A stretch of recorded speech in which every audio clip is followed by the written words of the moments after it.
सत्संग में जाया कर, गीत प्रभु के गाया कर। सांझ सवेरे बैठे के बंदे प्रभु का ध्यान लगाया कर।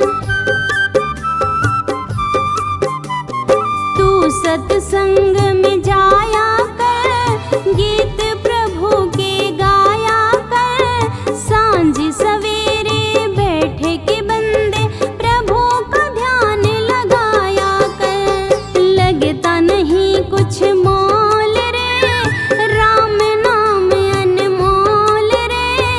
अब जो मिला है फिर न मिलेगा, कभी नहीं कभी नहीं कभी नहीं रे। मनुष्य जन्म अनमोल रे, मिट्टी में मत रोल रे। अब जो मिला है फिर न मिलेगा, कभी नहीं कभी नहीं कभी नहीं रे। तीर्थ गए से एक फल, संत मिले फल चार रे। सत्य गुरु अनेक फल, कहे कबीर विचार रे।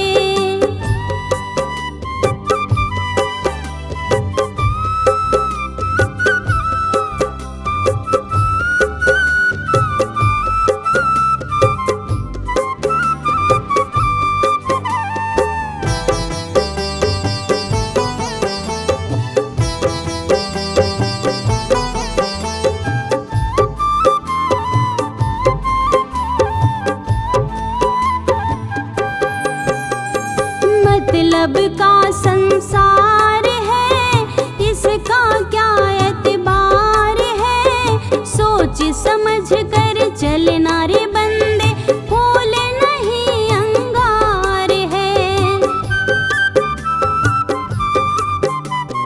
मतलब का संसार है, इसका क्या एतबार है। सोच समझ कर चलना रे बंदे, फूल नहीं अंगार है।